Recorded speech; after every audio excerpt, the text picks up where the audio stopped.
Es una buena práctica tomar notas, ¿verdad? A lo largo de los años, ¿verdad? Cuando viene una situación a nuestra vida, ¿verdad? Uno recuerdo que más o menos tal año hablaron de este tema, ¿verdad? O se predicó de este tema, de este mensaje, ¿verdad? Y es ir y acudir a las notas. Así que yo les animo, hermanos, ¿verdad? No perdamos esta práctica de tomar notas, con tinta o en nuestros teléfonos, ¿no? También ahora con la modernidad. Muy bien. Así que entremos ahora a nuestro mensaje. El título del mensaje de este día es Al mundo paz. Una frase que escuchamos comúnmente en esta temporada, la escuchamos por todas partes y desafortunadamente, ¿verdad? Se ha utilizado también con fines comerciales esta frase, al mundo paz, ¿verdad? Así que, pero hoy vamos a hablar de esta paz verdadera, de esta paz que Dios ofrece al hombre. Así que vamos por favor a nuestro texto, vamos a Isaías y voy a pedirles que tengan su Biblia abierta ahí en el capítulo 9 de Isaías. Veremos otro pasaje del Nuevo Testamento un poco más adelante, pero estaremos viendo parte del capítulo 9 de Isaías. Isaías capítulo 9, nuestro texto para este mensaje es el versículo 6. Muy conocida profecía, muy citada en este tiempo de la Navidad. Y dice así la palabra de Dios. Voy a pedirle que la leamos juntos. Por favor, todos juntos. El versículo 6, si no tiene Biblia, está proyectada en la pantalla, así que todos podemos seguir la lectura. Por favor, todos juntos, Isaías 9:6. Porque un niño nos es nacido.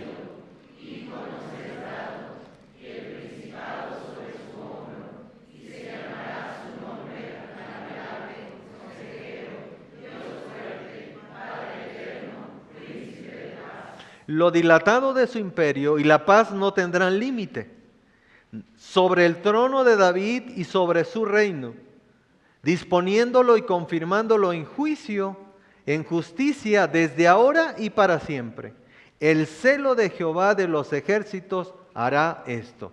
En otras palabras, Dios cumplirá lo que se acaba de decir. Dios cumplirá lo que se acaba de decir, que un día vendría el Mesías en forma de un niño. Con respecto al capítulo 9, Matthew Henry en su comentario dice lo siguiente, que hay dos divisiones, y si vemos nuestro capítulo, nos damos cuenta que hay dos divisiones muy marcadas. La primera parte dice las buenas promesas, habla de las buenas promesas para los que se adhieren a la ley y al testimonio. Para ellos habrá una gran luz, la luz del Evangelio con la venida del Mesías. La segunda parte de este capítulo dice que habla de tremendas amenazas contra los rebeldes, los que rechazan la luz y no buscan a su Dios en el día de la aflicción. Cuando estudiamos profecías, hermanos, es importante comprender lo siguiente, que hay tres tipos de lenguaje en un mismo mensaje. El profeta está hablando en su tiempo a unas personas específicas. Su audiencia es presente. O sea, cuando Isaías habló a una generación que estaban allí. Pero la profecía también tiene un lenguaje que se llama pasado presente. Es cuando el profeta habla de un evento que ya sucedió, pero él lo está narrando como si estuviera sucediendo. Y hay otra figura que se llama futuro presente, cuando el profeta habla de un evento que no ha sucedido, pero lo narra en tiempo presente. ¿Sí? Es importante que comprendamos esto. El miércoles, por mi trabajo tuve que ir a la zona de Ciudad Cerdán. Entonces tomé la carretera libre, Puebla-Jalapa, y al salir de Acatzingo, para los que conocen esa zona, uno tiene de frente al pico de Orizaba. Y como en esa época está tan despejado, tan claro, se veía imponente el pico de Orizaba, nevado todo. Eran como las 9 de la mañana, entonces resplandecía la nieve. Pero a la par ¿verdad? Yo veía varias montañas chicas que el pico de Orizaba, ¿verdad? Unas más pequeñas, unas medianas, ¿verdad? Y el pico de Orizaba. Y desde mi perspectiva, daba la impresión de que si yo llegaba a una de esas montañas, bajaba, subía a la siguiente, bajaba a la siguiente y me subía al pico de Orizaba.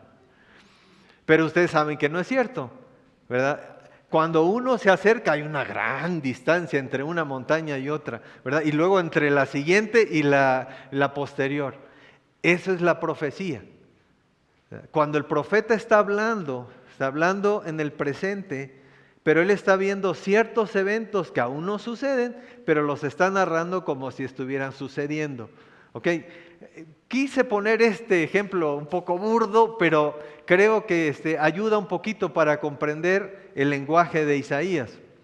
Isaías 53 dice, mas él herido fue por nuestras rebeliones, mas él herido fue como si ya hubiera sucedido. Pero en lo que está describiendo Isaías iba a suceder 700 años después con Jesús. Pero él lo está describiendo como si ya hubiera pasado. ¿Ok?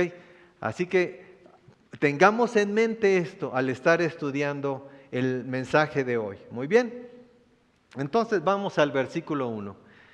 Versículos 1 y 2 de Isaías capítulo 9. Mas no habrá para siempre obscuridad para la que está ahora en angustia, tal como la aflicción que le vino en el tiempo que livianamente tocaron la primera vez a la tierra de Zabulón y a la tierra de Neftalí. Pues al fin llenará la gloria el camino del mar, de aquel lado del Jordán, en Galilea de los gentiles. El pueblo que andaba en tinieblas vio gran luz. Los que moraban en tierra de sombra y de muerte, luz resplandeció sobre ellos. Está haciendo una descripción de estas dos tribus, de la de Zabulón y Neftalí, que eran las tribus del norte, y son las que recibieron el impacto más fuerte de la invasión de los asirios. Fue el tiempo de luz, fue el tiempo de oscuridad, tiempo de angustia.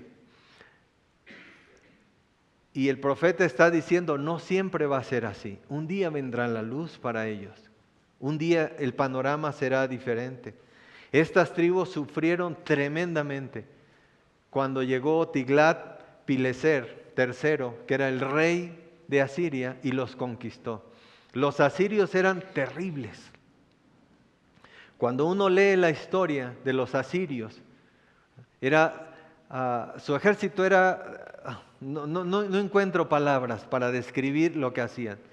Cuando llegaban y conquistaban un lugar y había una mujer embarazada, como no se las podían llevar, entonces abrían el vientre de la madre para que murieran los dos, ¿verdad?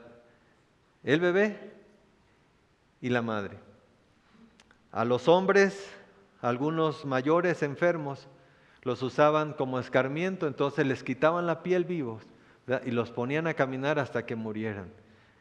Lo que ellos querían dejar claro es que ellos habían llegado y te habían conquistado. A los jóvenes no solamente les ponían grillos o cadenas, les ponían garfios en los labios, ¿verdad? Y así se los llevaban como animales. El mensaje era claro: yo te conquisté, tú eres mi esclavo. Y el Señor dice, no siempre será así para esta región. Ahora, hay cosas en nuestra vida que nos han esclavizado y que nos tienen dominados. Quizá una dependencia, quizá un vicio, quizá un pecado. Y te ha atrapado, te ha metido un garfio y te tiene atrapado. El Señor dice, no siempre será así. Un día vendrá la luz. ¿Alguien de los presentes creció en un lugar donde no había luz eléctrica? 1, 2, 3, 4, 5, tengo 6. Ahora, Cuando llegó la luz eléctrica de donde nosotros somos, yo tenía 4 años, preguntándole a mi papá en qué año pusieron la luz. Pero aquí están 3 de mis hermanos mayores.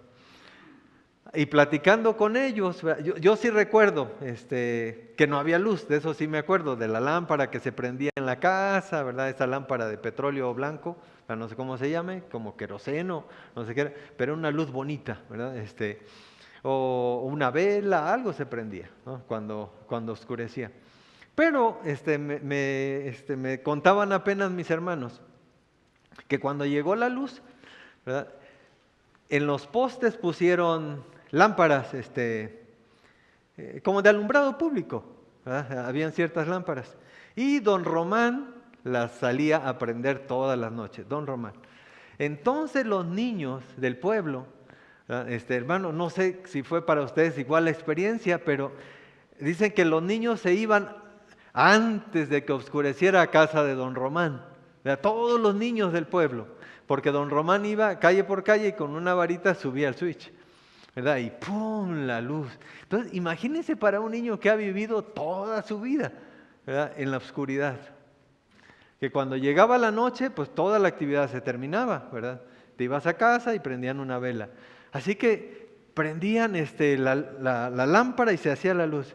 Y uno de mis hermanos me decía, yo recuerdo que cuando se prendía la luz veíamos nuestras manos, ¿no? Porque era algo que no podíamos ver en la oscuridad, ¿verdad? Entonces, ahora, al paso del tiempo, tenemos luz eléctrica por todas partes y nos olvidamos, ¿verdad?, del momento en que llegó la luz. ¿Saben? Muchas veces nos pasa eso. Muchos hemos olvidado ese momento que Cristo llegó a tu vida y te dio luz. No lo recordamos constantemente, lo damos por hecho, lo menospreciamos, no lo valoramos. Así que hoy yo quiero invitarte, recuerda constantemente ese día que llegó la luz a tu vida, no te olvides. Ese día cambió tu eternidad. Ese día tu nombre fue escrito en el libro de la vida y del Cordero y nadie lo podrá borrar. Ese día tú obtuviste vida eterna por los méritos de Cristo, no por los tuyos. Mateo 4:12 al 16 dice, no lo busquen. Cuando Jesús oyó que Juan estaba preso, recuerden, la profecía decía que un día iba a haber luz en esa región de Zabulón y de Neftalí, en la región de Galilea. Ahora viene Jesús, Mateo 4:12, cuando Jesús oyó que Juan estaba preso, volvió a Galilea, dejando a Nazaret, vino y habitó en Capernaum, ciudad marítima, en la región de Zabulón y de Neftalí, para que se cumpliese lo dicho por el profeta Isaías cuando dijo, tierra de Zabulón y tierra de Neftalí, lo que acabamos de leer, camino del mar al otro lado del Jordán, Galilea de los gentiles, el pueblo asentado en tinieblas vio gran luz, y a los asentados en la región de muerte, de sombra de muerte, luz resplandeció sobre ellos. Y Juan 8:2, ahora de los labios de Jesús, él dice esto de sí mismo. Otra vez Jesús les habló diciendo, yo soy la luz del mundo. El que me sigue no andará en tinieblas, sino que tendrá la luz de la vida. Esa es la luz que tú recibiste el día que creíste en Cristo como tu Salvador. El Señor cumple sus promesas. El Señor dijo que un día vendría la luz a esa región. Y vamos a ver un poco más adelante que esa luz iba a irradiar no solamente a la región de Zabulón y Neftalí, sino a todo el mundo entero. Versículos 3 al 5. Seguimos ahí en el capítulo 9. Versículos 3 al 5. Multiplicaste la gente, aumentaste la alegría, se alegrarán delante de ti como se alegran en la siega, como se gozan cuando reparten despojos, porque tú quebraste su pesado yugo y tu vara de y la vara de su hombro y el cetro de su opresor, como en el día de Madián, porque todo calzado que lleva el guerrero, en el tumulto de la batalla, todo manto revolcado en sangre, serán quemados pasto de fuego. Lo que decía la profecía es un día. Todos estos errores, todos esos horrores, toda esta tragedia un día pasará. Porque llegará el día en que el Mesías quebrará su pesado yugo. Llegará un día en que tendrán alegría, dice el versículo 3. Y aumentaste la alegría, se alegrarán delante de ti como se alegran en la siega. La Biblia está escrito en un lenguaje agrícola, era una comunidad agrícola. Entonces nosotros en la ciudad hay cosas que a veces nos cuesta un poco comprender. Entendemos que hay alegría en la cosecha, por supuesto que la entendemos, pero no la entendemos como la entiende un campesino que ha trabajado su tierra muchos meses, ha preparado, ha invertido, ha comprado semilla, ha depositado su semilla y ha confiado que Dios enviará lluvia. Y ha visto salir las primeras hojitas de su cultivo y lo ha visto crecer y ahora está en el momento de la cosecha. ¿Verdad que es diferente para alguien que ha gastado, que ha invertido? El Señor dice, así como se alegra el que va a la cosecha, un día ustedes se van a alegrar. Quizás si lo ponemos en otras palabras, lo podemos comprender mejor. Si en lugar de decir, como se alegra en el tiempo de la cosecha, si dijera aquí, como se alegran antes de que llegue el aguinaldo. Ahí cambia, ¿no? Eso lo comprendemos. Si en lugar de decir como se alegra el que reparte despojos, como se alegra el que recibe el reparto de utilidades. Ese extra que llega, ¿no?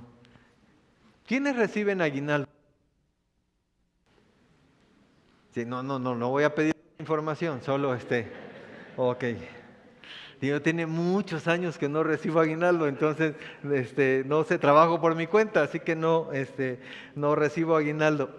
Pero recuerdo cuando recibí aguinaldo. Pero si es lo mismo, ¿verdad? Es lo que está diciendo el Señor. Así como esas alegrías, ¿verdad? De algo que no esperas y llega, ¿verdad? O algo que ya sabes que va y por fin es el momento, ¿verdad? Cuando te dicen que cayó el aguinaldo. Dice, así se alegrarán. Lucas capítulo 4. Vino a Nazaret Jesús ahora en su ministerio.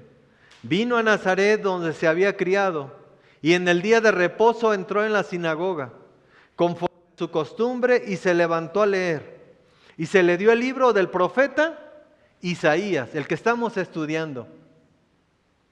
Y habiendo abierto el libro, halló el lugar donde estaba escrito: el Espíritu del Señor está sobre mí, por cuanto me ha ungido para dar buenas nuevas a los pobres, me ha enviado para sanar a los quebrantados de corazón, a pregonar libertad a los cautivos. ¿Recuerdan lo que decía la profecía? Un día yo quebraré su yugo.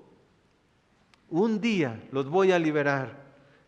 Pero ellos esperaban una libertad física del Imperio Romano. Y Jesús venía a dar una libertad que es más profunda, una libertad en tu corazón.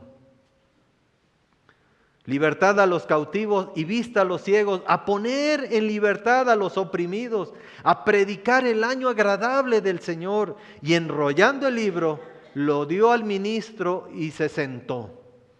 Y los ojos de todos en la sinagoga estaban fijos en él y comenzó a decirles: hoy se ha cumplido esta escritura delante de ustedes. Dios siempre cumple sus promesas. Es lo que está diciendo el Señor. Dios siempre cumple sus promesas.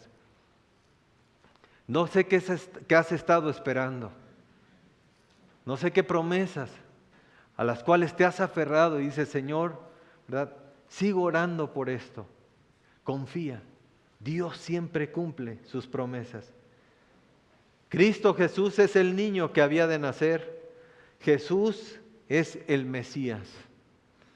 Nuestro texto dice, porque un niño, versículo 6, porque un niño nos es nacido, hijo nos es dado, y el principado sobre sus hombros, y se llamará su nombre admirable consejero, Dios fuerte, Padre eterno, príncipe de paz. Hay varias preguntas allí para hacerle a ese texto.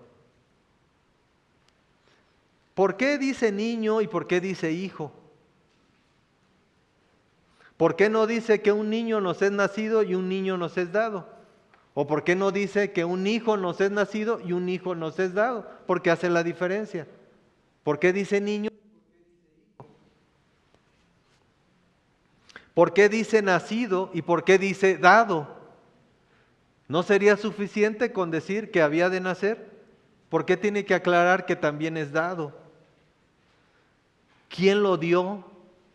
Si es un niño que fue dado, ¿quién lo dio? ¿Para qué lo dio? ¿A quién se lo dio? Nosotros, recuerden, estamos viendo la profecía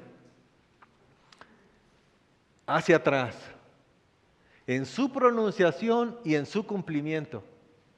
Nosotros estamos viendo a Isaías hace 2700 años. Estamos leyendo algo de hace 2700 años que se cumplió hace 2000 años en la vida de Cristo. Pero Isaías está viendo la profecía hacia adelante.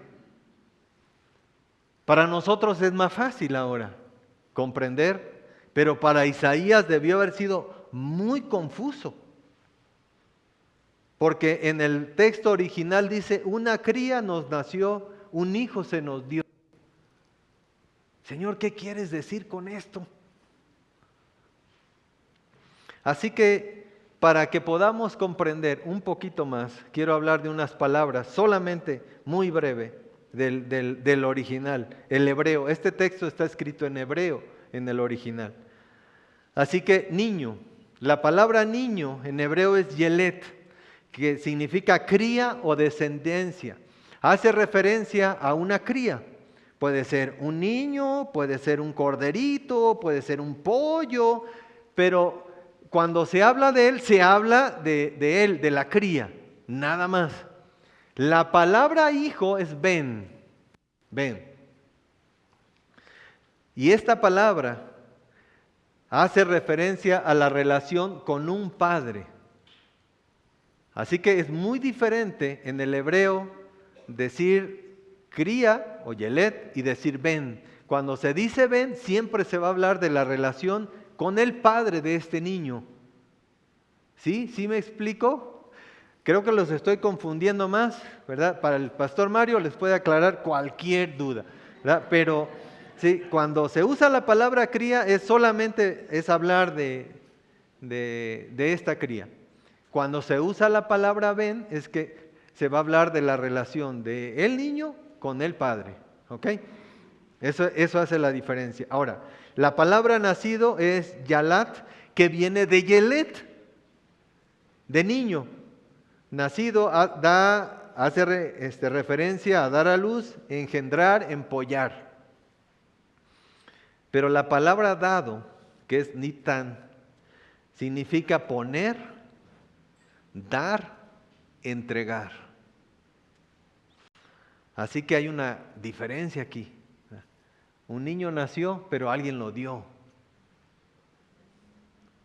Así que para que hay alguien que nos explica esto. ¿Tan claro?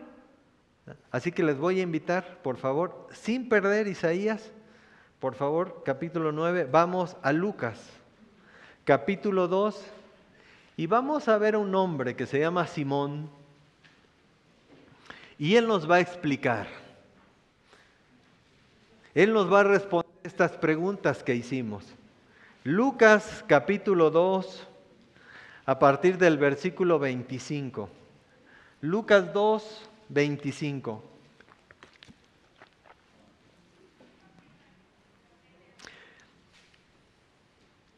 He aquí, había en Jerusalén un hombre llamado Simeón, y este hombre justo y piadoso esperaba la consolación de Israel, el cumplimiento de esta profecía. Y el Espíritu Santo estaba sobre él. Y le había sido revelado por el Espíritu Santo que no vería la muerte hasta que viese al ungido del Señor, al Mesías, al Cristo. Y movido por el Espíritu, esto es bien importante, movido no por un sentimiento, no por un pensamiento, movido por el Espíritu con E mayúscula, hablando del Espíritu Santo, vino al templo. Y cuando los padres del niño Jesús le trajeron al templo para hacer por él conforme al rito de la ley, lo iban a presentar en el templo, él tomó en sus brazos y bendijo a Dios. Y dijo: ahora, Señor, despides a tu siervo en paz conforme a tu palabra. Has cumplido tu palabra. Porque han visto mis ojos tu salvación, la cual has preparado en presencia de todos los pueblos. Luz, luz, ¿recuerdan? Un día vendría la luz a esta región.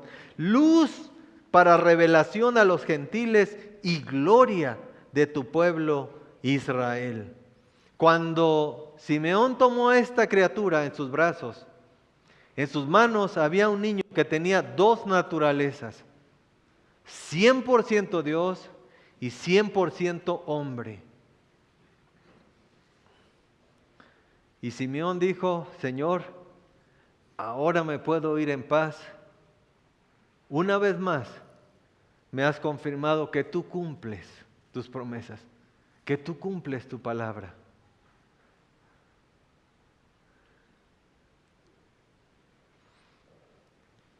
El Señor Jesucristo, en su ministerio terrenal, Él dijo: porque de tal manera amó Dios al hombre que ha dado. Un niño nos es dado, decía la profecía. Y Jesús dijo: se ha cumplido, porque de tal manera amó Dios al mundo que ha dado su Hijo unigénito, para que todo aquel que en Él crea no se pierda, mas tenga vida eterna. Todo aquel. Simeón dijo en el versículo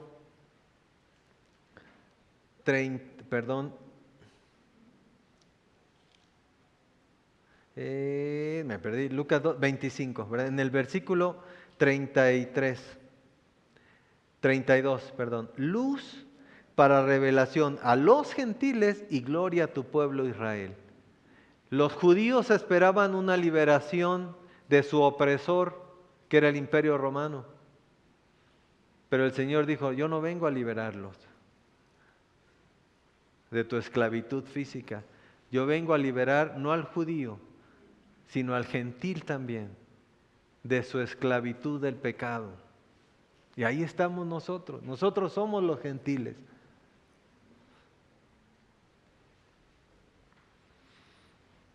Dice la segunda parte de nuestro texto, regresamos a Isaías. Isaías, capítulo 6. Capítulo 9, versículo 6. La segunda parte dice: y llamará su nombre admirable consejero, Dios fuerte, Padre eterno, príncipe de paz. Nuestro mensaje de hoy se titula: al mundo paz. Los hombres hacen esfuerzos por la paz. Se hacen tratados de paz que son más frágiles que el cristal. Se rompen constantemente. Hay llamados a marchar por la paz.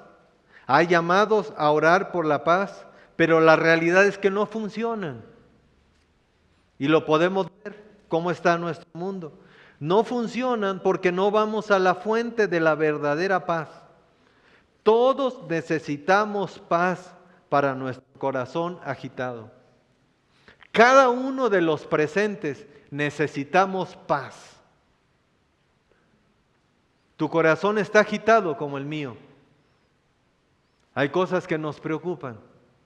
Cuando pensamos en nuestros hijos, cuando pensamos en nuestros padres que son ancianos, cuando pensamos en la inestabilidad económica, cuando pensamos en la situación en el trabajo, Cuando pensamos en la enfermedad, en tantas cosas, nuestro corazón vive agitado constantemente. Todos necesitamos paz.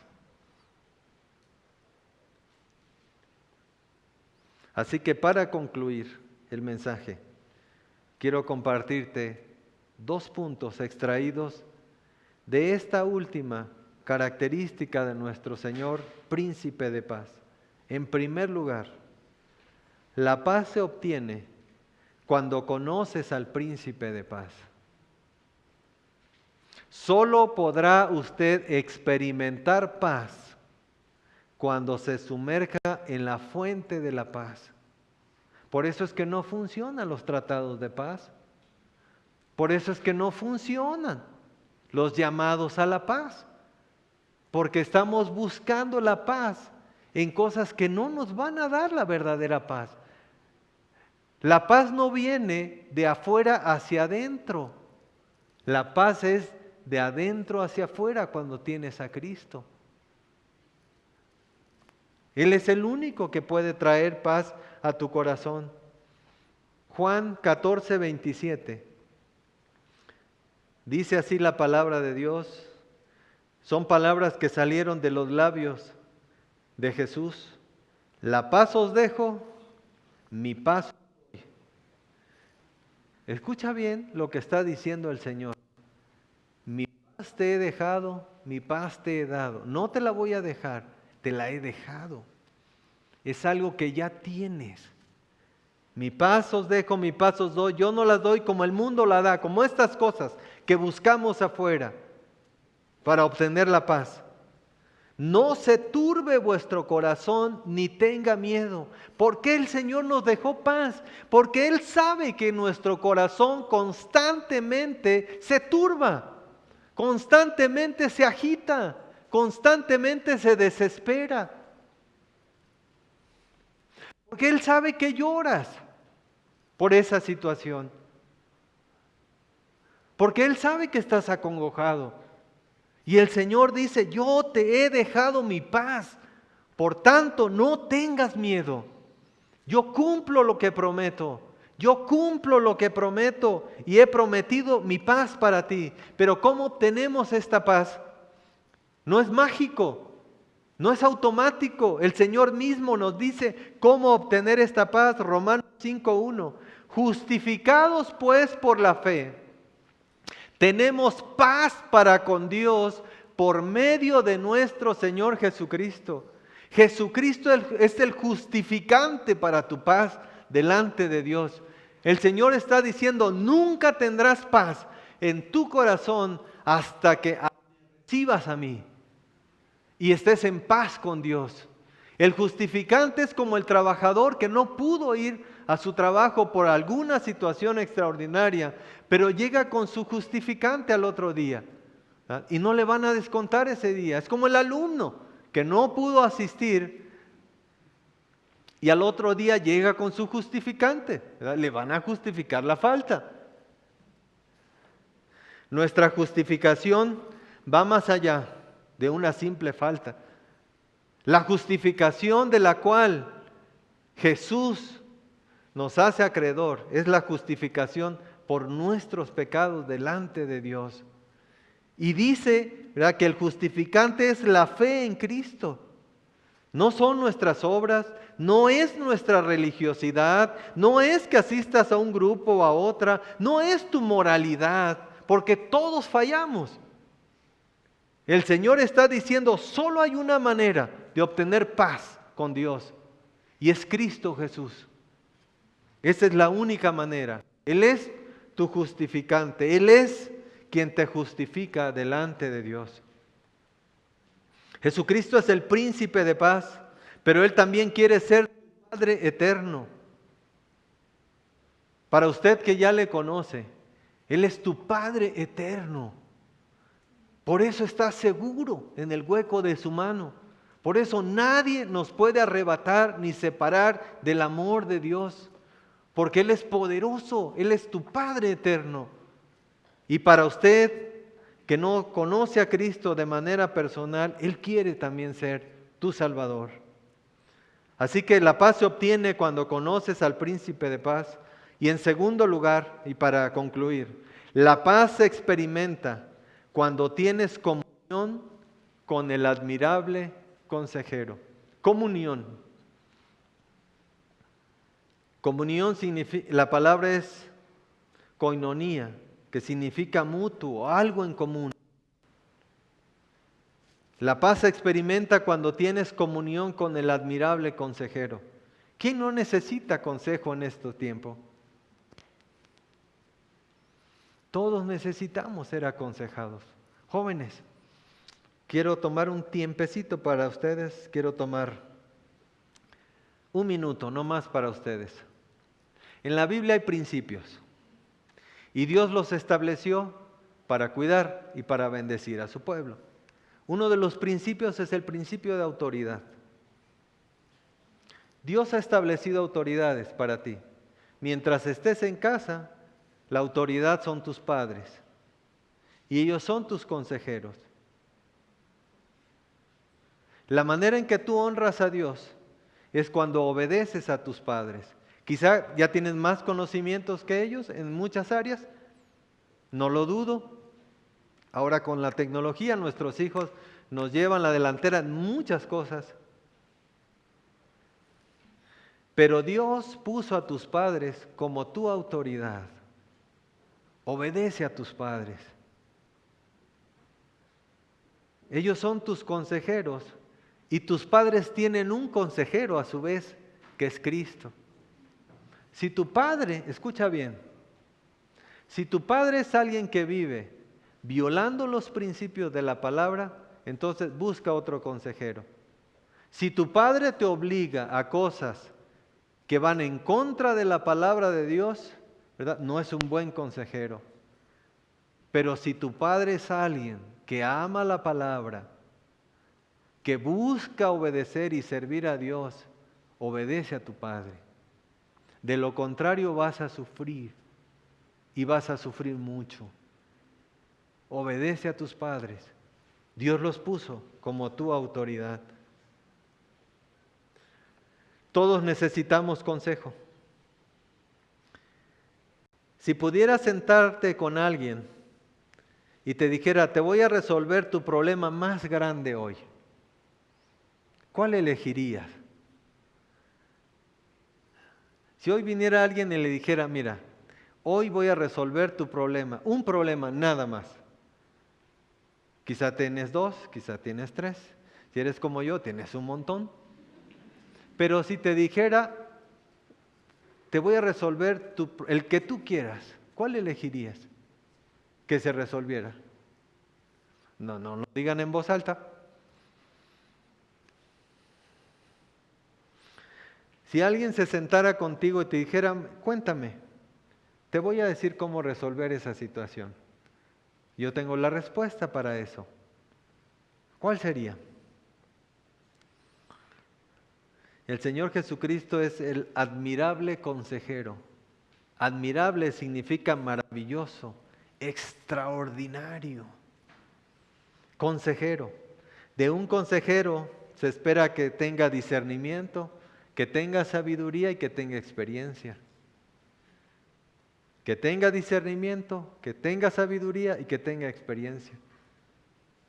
Colosenses 2 al 3, dice lo siguiente: para que sean consolados sus corazones. ¿Sabes?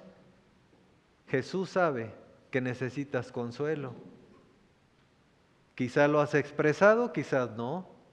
Quizá lo has compartido con alguien, quizá solo está en tu corazón. Pero Jesús dice, yo sé que necesitas consuelo, yo lo sé.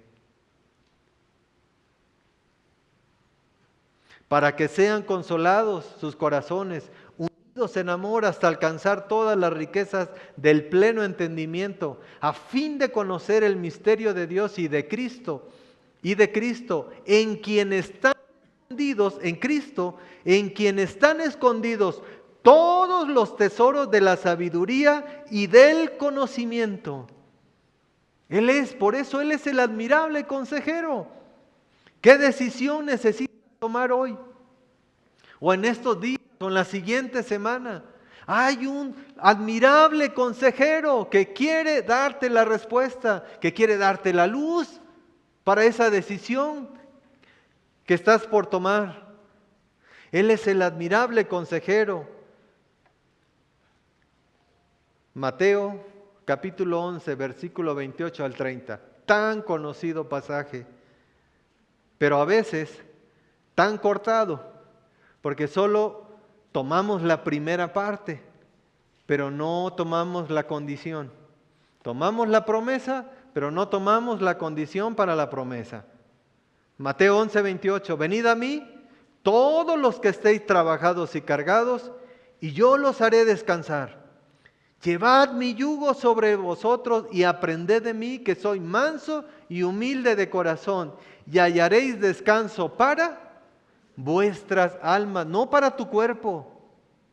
Para eso ve al fisioterapia o que te dé masaje tu esposa o tu esposo. Para tu alma, y hallaréis descanso para vuestras almas, porque mi yugo es fácil y ligera mi carga. La lógica de Cristo va en contra de nuestra lógica. Jesús dice, ¿quieres descansar? Entonces toma mi yugo.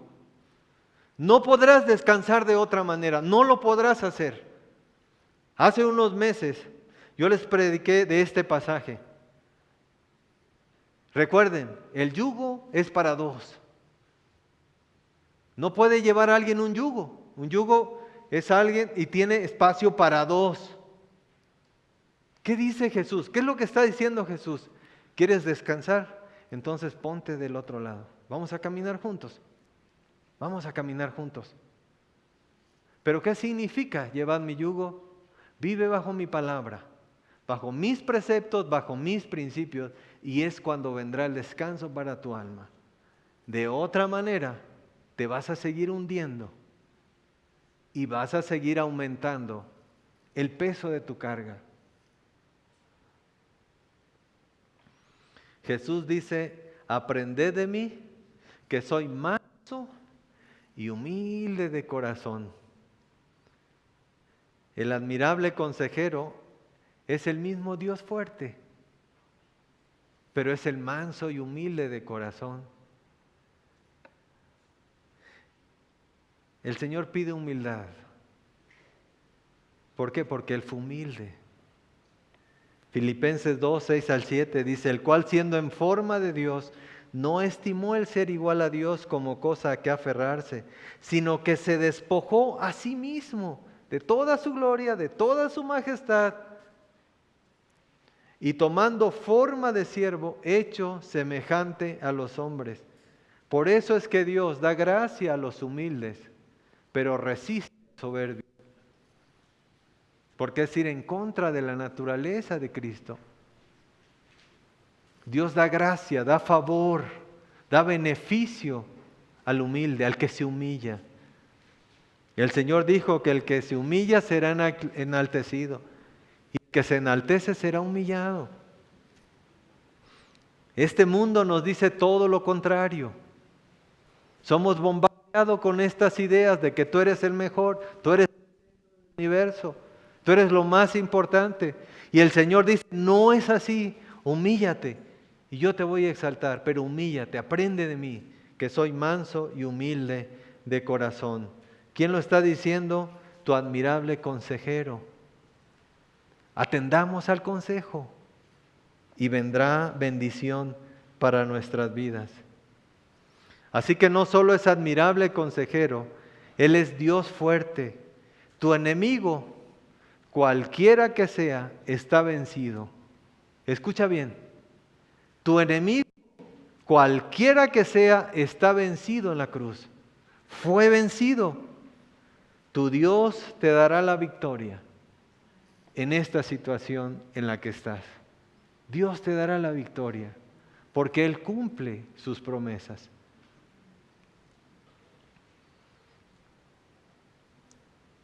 La paz se obtiene cuando conoces al príncipe de paz y por ahí se comienza.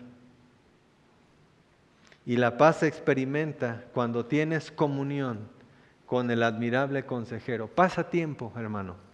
No seamos cristianos nominales. pasa tiempo con el Señor. ¿Sabe? Por eso vivimos como cristianos. Por eso sufrimos tantas consecuencias, porque nos hemos vuelto muchas veces cristianos nominales. Nos sentimos bien por venir, pero en la semana vivimos sin consejo del admirable consejero. Tomamos las decisiones en base a lo que nosotros creemos y vamos a sufrir consecuencias. El Señor dice: toma mi yugo, caminemos juntos. A donde yo voy, tú vas a ir. Y a donde tú vayas, esta es la parte que a mí me gusta. Jesús dice: a donde yo voy, tú vas a ir. Pero a donde tú vayas, yo voy a ir. A tu escuela, a tu trabajo. ¿Sabe por qué nos quitamos el yugo? Porque queremos que en ciertas cosas Jesús camine a mi lado. Pero hay ciertas cosas que yo no quiero que Jesús vea, entonces me quito el yugo. Nos engañamos a nosotros mismos. Jesús dijo: el que quiera seguirme, tome su cruz y sígame. ¿Sabe? Este concepto de cruz lo hemos diluido tanto y le llamamos nuestra cruz a una enfermedad, le llamamos nuestra cruz al desempleo, le llamamos nuestra cruz a nuestro cónyuge, le llamamos nuestra cruz a muchas cosas. Jesús no estaba hablando de eso. Cuando Jesús dijo: tome su cruz y sígame, que quiera ser mi discípulo, estaba diciendo: tienes que estar dispuesto a morir como yo voy a morir. La cruz no era un concepto de sufrimiento por alguna cosa ligera.